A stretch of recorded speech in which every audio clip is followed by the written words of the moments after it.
ഭൂമിശാസ്ത്രപരമായും സാമ്പത്തികപരമായും ഉയർന്ന ജനപ്പെരുപ്പം കൊണ്ടും ഏറെ വെല്ലുവിളികൾ നേരിടുന്ന ഒരു രാഷ്ട്രം. ആ രാഷ്ട്രം ഏറ്റവും കൂടുതൽ ഭരിച്ച ഒരു വനിതാ നേതാവ്, ബംഗ്ലാദേശിന്റെ 10ാമത്തെ പ്രധാനമന്ത്രി, മനുഷ്യത്വത്തിന്റെ മാതാവ്, ഉരുക്കു വനിത ഷെയ്ഖ് ഹസീനയെ കുറിച്ചുള്ള വർണ്ണനകൾ ഏറെയാണ്. 5ാമത്തെ തവണ പ്രധാനമന്ത്രിയായിരിക്കെ വിദ്യാർത്ഥി പ്രക്ഷോഭത്തെ തുടർന്ന് അവർക്ക് അധികാരസ്ഥാനം ഉപേക്ഷിച്ച് ഇന്ത്യയിലേക്ക് പലായനം ചെയ്യേണ്ടി വന്നിരിക്കുന്നു. ഷെയ്ഖ് ഹസീനയുടെ ഭരണകാലത്ത് ബംഗ്ലാദേശ് സാമ്പത്തികമായി ഉയർന്നു വരികയും റിമോട്ട് വില്ലേജുകളിൽ വരെ ഇലക്ട്രിസിറ്റി എത്തിക്കാനും കഴിഞ്ഞു. സാമ്പത്തിക പുരോഗതി, വിദ്യാഭ്യാസം, ആരോഗ്യം എന്നീ രംഗങ്ങളിലും കാണപ്പെട്ടു. ചൈൽഡ് മോർട്ടാലിറ്റി റേറ്റ്, അതായത് കുഞ്ഞുങ്ങളുടെ മരണനിരക്ക് ബംഗ്ലാദേശിൽ ഗണ്യമായി കുറഞ്ഞു. തുടക്കത്തിൽ രാജ്യത്തെ 4 ലക്ഷം വയോജനങ്ങൾക്ക് അവർ ഗുണകരമായ അലവൻസുകൾ പ്രഖ്യാപിച്ചു. പിന്നീട് വിധവകൾ, ദുരിതബാധിതർ, ഉപേക്ഷിക്കപ്പെട്ട സ്ത്രീകൾ എന്നിവരിലേക്ക് ഈ പദ്ധതി വ്യാപിപ്പിച്ചു. ടെലികമ്മ്യൂണിക്കേഷനിൽ സ്വകാര്യ കമ്പനികൾക്ക് ലൈസൻസ് അനുവദിച്ച് സേവന നിരക്ക് കുറയ്ക്കാൻ സഹായിച്ചു. ഗംഗാജലം പങ്കുവെക്കുന്നതിലുള്ള കരാറിൽ ഇന്ത്യയുമായി ഒപ്പുവെച്ചതും സുപ്രധാനമായ നേട്ടമാണ്. ചിറ്റഗോങ് ഹിൽ ട്രാക്ടേഴ്സ് എന്ന സമാധാന ഉടമ്പടിയിൽ ഒപ്പുവെച്ചതോടെ ചിറ്റഗോങ് ഡിവിഷനിലെ കലാപങ്ങൾ ഇല്ലാതെയായി. അതോടെ യുനെസ്കോ സമാധാന സമ്മാനം ഇവർക്ക് ലഭിച്ചു. രാജ്യത്തെ സ്വകാര്യ മേഖലയെ ശക്തിപ്പെടുത്തുന്ന പുതിയ വ്യവസായ നയം രൂപീകരിച്ച് ഏർപ്പെടുത്തിയ പരിഷ്കാരങ്ങളുടെ ഫലമായി രാജ്യത്തിൻ്റെ GDP വളർച്ച കൈവരിക്കാൻ സഹായിച്ചു. കഴിക്കാൻ ഭക്ഷണമില്ലാത്ത അവസ്ഥയിൽ നിന്ന് ഭക്ഷ്യധാന്യ ഉൽപ്പാദനം 19 ദശലക്ഷം ടണ്ണിൽ നിന്ന് 26.5 ദശലക്ഷം ടണ്ണായി ഉയർന്നു. ഇതെല്ലാം നേട്ടങ്ങളായിരുന്നു. പക്ഷേ രാജ്യത്തെ പൊളിറ്റിക്കൽ റൈറ്റ്സ്, പൊളിറ്റിക്കൽ പ്ലൂറലിസം, അതായത് രാഷ്ട്രീയമായ ബഹുസ്വരത, civil liberties, organisational rights, rule of law, അതായത് നിയമവാഴ്ച, ഇതെല്ലാം താഴേക്ക് പോയി. പ്രതിപക്ഷത്തിനുള്ള അവകാശങ്ങൾ നാമമാത്രമായി. ഏകാധിപതി എന്ന് പ്രതിപക്ഷം അവരെ വിളിക്കുവാൻ തുടങ്ങി. മാധ്യമ സ്വാതന്ത്ര്യം പേരിന് മാത്രമായി.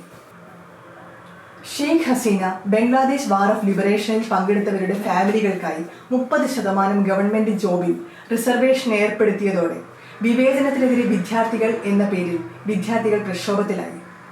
ഇത്തരം റിസർവേഷൻ ഏർപ്പെടുത്തിയപ്പോൾ പ്രക്ഷോഭത്തെ തുടർന്ന് അവർ റദ്ദാക്കിയിരുന്നു. എന്നാൽ കോടതിയിൽ കേസ് വന്നപ്പോൾ കോടതി വിധി റിസർവേഷന് അനുകൂലമായതോടെ വിദ്യാർത്ഥികൾ പ്രക്ഷുബ്ധരായ വിദ്യാർത്ഥികളെ റസാക്കേഴ്സ് എന്ന് വിളിച്ച് ഹസീന അക്രമം കൊണ്ട് പ്രക്ഷോഭത്തെ അടിച്ചമർത്താൻ ശ്രമിച്ചു.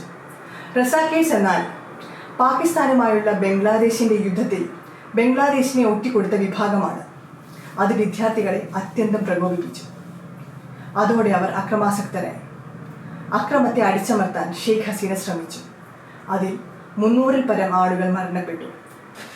ഷെയ്ഖ് ഹസീനയെ വിദ്യാർത്ഥി പ്രക്ഷോഭത്തെ അടിച്ചമർത്തുന്നതിൽ സഹായിച്ച വിദ്യാർത്ഥി സംഘടനയെ പൊളിറ്റിക്സിൽ നിന്ന് വിലക്കാനും മരിച്ചവരുടെ കുടുംബങ്ങൾക്കുള്ള ധനസഹായം, കൊലപ്പെടുത്തിയ പോലീസുകാരെ ഉദ്യോഗത്തിൽ നിന്ന് പുറത്താക്കാനുള്ള ഉത്തരവ്, അറസ്റ്റിലായ വിദ്യാർത്ഥി സംഘടനാ നേതാക്കളുടെ മോചനം എന്നിവയ്ക്കുള്ള വിദ്യാർത്ഥികളുടെ ആവശ്യങ്ങൾ ഷെയ്ഖ് ഹസീന അവഗണിച്ചതോടെ പ്രശ്നങ്ങൾ വഷളായി.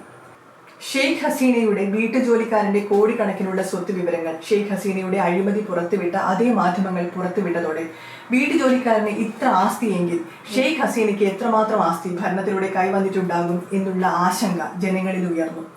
സമൂഹത്തിന്റെ പല തുറകളിലും അൺഎംപ്ലോയ്മെന്റ്, പോവർട്ടി എന്നിവ നിലനിൽക്കുമ്പോൾ സ്വത്ത് അധികാരവർഗത്തിൽ മാത്രം കേന്ദ്രീകരിക്കുന്നതിനുള്ള ജനരോഷം അമർഷമായി ഷെയ്ഖ് ഹസീനയ്ക്കെതിരെ നിലകൊണ്ടു. ഇലക്ഷൻ ഫെയറായി നടത്തിയിട്ടില്ലെന്ന് ആരോപിച്ച് അവസാനത്തെ ഇലക്ഷനിൽ നിന്നും പ്രതിപക്ഷം പൂർണ്ണമായും വിട്ടുനിന്നു.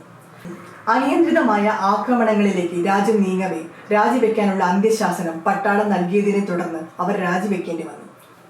സമുദ്രനിരപ്പിന്റെ ഉയർച്ചയും ഗംഗ, ബ്രഹ്മപുത്ര നദികളിൽ ഹിമാലയ മഞ്ഞുരുകി ഉണ്ടാകുന്ന ജലനിരപ്പും ചുഴലിക്കാറ്റുകളും പേടിസ്വപ്നമായിരുന്ന ബംഗ്ലാദേശ് ഇന്ന് മിലിറ്ററി ഇന്ററിം ഗവൺമെന്റ് രൂപീകരണത്തിലേക്ക് എത്തി നിൽക്കുന്നു. ഐക്യരാഷ്ട്ര സംഘടന ആഹ്വാനം ചെയ്തതുപോലെ സമാധാനപരമായ ഒരു ഡെമോക്രസിയിലേക്ക് കാര്യങ്ങൾ നീങ്ങട്ടെ എന്ന് നമുക്ക് പ്രത്യാശിക്കാം. നന്ദി.